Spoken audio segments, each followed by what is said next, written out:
Hey there, Marvel aficionados! Welcome back to the channel where we dive deep into the Marvel Universe, beyond the surface-level stories and into the intricate details that even the most seasoned fans might have missed. Today, we're unwrapping some fascinating and little-known facts about your favorite Marvel superheroes. From the origins of iconic characters to the technological nuances that make them tick, we've got a lineup that's sure to intrigue and perhaps even surprise you. So whether you've been leafing through comic books since the Golden Age, or you've dissected every frame of the MCU, sit back, relax, and let's embark on this marvelous journey together. Let's swing right into it with our friendly neighborhood Spider-Man. While most fans know Peter Parker for his incredible spider-derived abilities, his web-slinging prowess originally came not from mutation, but from his own genius-level intellect. In Amazing Fantasy No. 15, 1962, Peter designed and built mechanical web shooters that utilized a custom-made web fluid, a shear-thinning, non-Newtonian adhesive that solidified upon contact with air. This invention wasn't just a plot device. It was a testament to Peter's aptitude in chemistry and engineering. He developed a synthetic polymer capable of supporting his weight and dissolving after a set time, showcasing an understanding of polymer chain reactions and tensile strength. Advanced topics even for professional scientists. The mechanical web shooters also allowed for versatility. Over the years, Peter modified them to emit different web configurations, from impact webbing to insulated webs that could withstand electrical currents. This technological aspect highlighted the duality of Spider-Man as both a superhero and a brilliant inventor.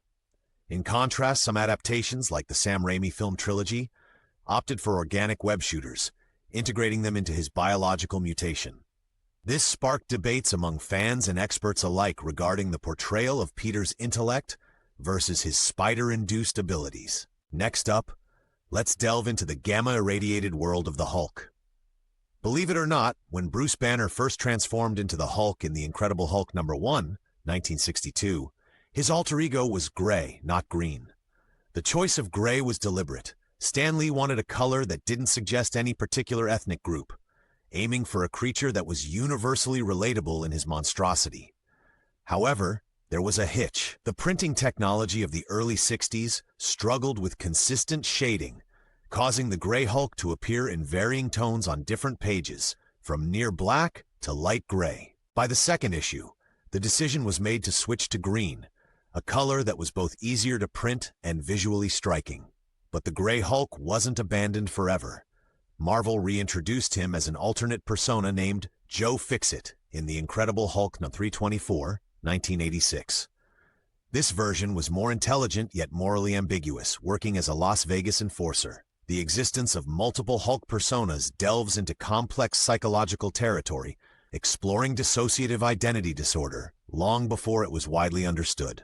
Harnessing the power of thunder, let's talk about Thor's legendary hammer, Mjolnir. Beyond being an indestructible weapon forged from the mystical metal Uru, Mjolnir is imbued with an enchantment by Odin himself. Whosoever holds this hammer, if they be worthy, shall possess the power of Thor. This isn't just a narrative catchphrase. It's a profound magical stipulation that has significant implications within the Marvel Universe. The Worthiness Enchantment is a complex spell rooted in Asgardian magic and ethics. It evaluates the bearer's moral integrity, honor, and intentions on a cosmic scale. Over the years, a select few have proven themselves worthy. For instance, in Thor No. 390, 1988, Steve Rogers lifts Mjolnir, demonstrating his unwavering righteousness. Similarly, in Original Sin, 2014, Nick Fury's whisper causes Thor to become unworthy, leading Jane Foster to take up the mantle in Thorvald 4 No. 1, 2014. The enchantment serves as a narrative device to explore themes of virtue, redemption, and the burdens of power.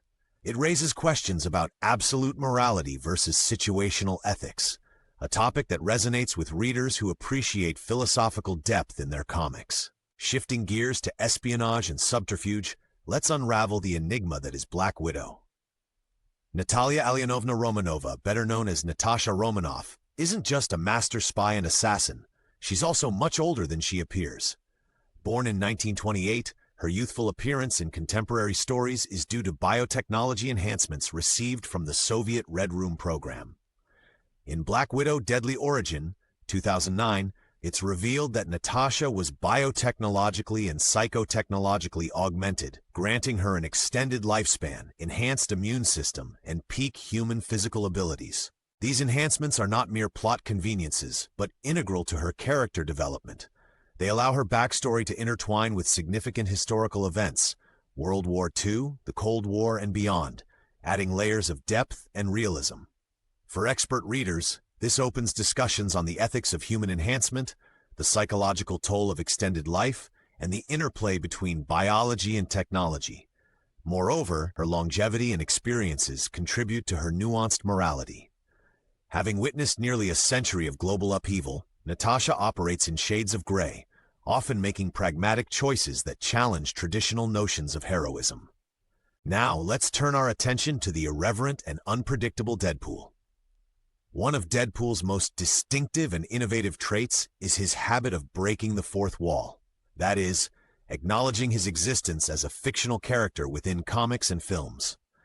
This meta-narrative technique was first seen in Deadpool number 28, 1997, setting him apart from other characters in the Marvel roster. Deadpool's self-awareness allows for a unique blend of humor and commentary. He references writers, artists, and even shifts in comic book continuity. In Deadpool Kills the Marvel Universe, 2012, he becomes cognizant of his role as an entertainer for an audience and decides to break free by eliminating all other characters, including traversing into different dimensions to confront the creators themselves. For an expert audience, Deadpool's fourth wall-breaking antics serve as a vehicle for exploring metafiction and postmodernism within comics. It challenges the traditional narrative structures and invites readers to reflect on the nature of fiction, the role of the audience, and the boundaries between creator and creation. Suit up, because it's time to delve into the creation of Iron Man. When Stan Lee conceptualized Tony Stark in Tales of Suspense No. 39, 1963, he intended to challenge readers by making them like a character who personified the military-industrial complex, a billionaire weapons manufacturer during the height of the Cold War and burgeoning anti-war sentiments. Tony Stark was crafted as a complex individual, a genius engineer and businessman, whose wealth came from the development and sale of advanced weaponry. This was a bold move, considering the growing public distrust of such figures. Lee's gamble was that readers would be drawn to Stark's charisma, intellect, and the personal redemption arc that unfolded as he became Iron Man to save himself and, subsequently, others. Over the years, Iron Man's stories have tackled heavy themes like corporate responsibility, the ethics of technological advancement, and personal accountability. The Armor Wars storyline, 1987-1988, revolves around Stark's quest to prevent his technology from being misused, highlighting the unintended consequences of innovation. Let's salute the Star-Spangled Avenger, Captain America. His iconic shield is not just a symbol, but a marvel of fictional metallurgy. The shield is composed of a unique vibranium steel alloy with a dash of proto-adamantium, a material that has not been successfully replicated in the Marvel Universe. In Captain America No. 303, 1985, it's explained that metallurgist Dr. Myron McClane was attempting to bond vibranium with iron to create a new tank armor during World War II. After an accidental combination involving an unknown catalyst, often alluded to be a mystery element or even a touch of magic, the resulting alloy was poured into the shape of a disc, forming Cap's shield.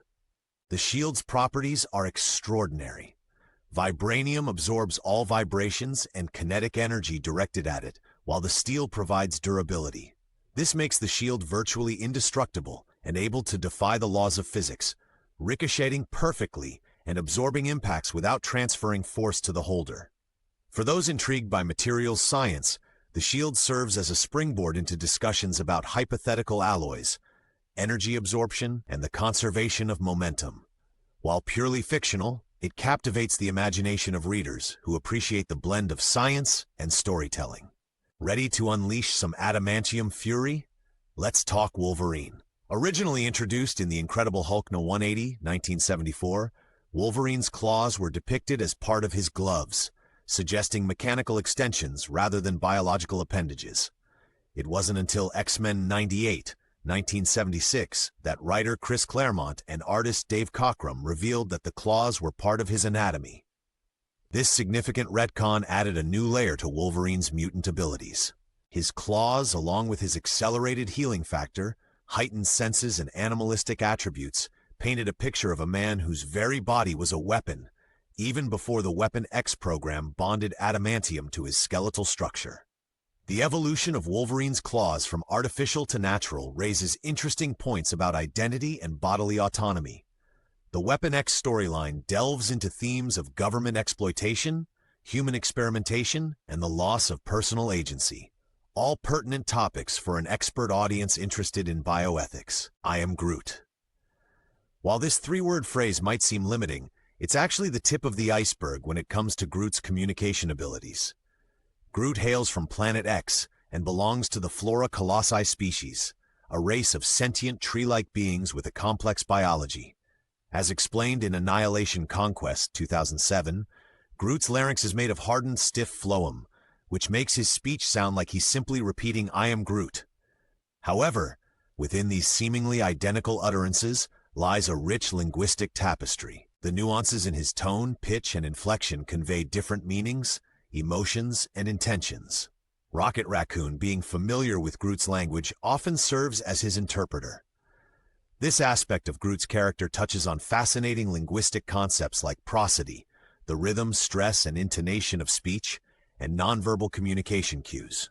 For experts in linguistics or xenobiology, theoretical, of course, Groot presents an interesting case study. His communication challenges the assumption that language is solely about vocabulary and syntax. Last but certainly not least, let's delve into the socio-political roots of the X-Men. Created by Stan Lee and Jack Kirby in 1963, the X-Men were more than just a team of mutants.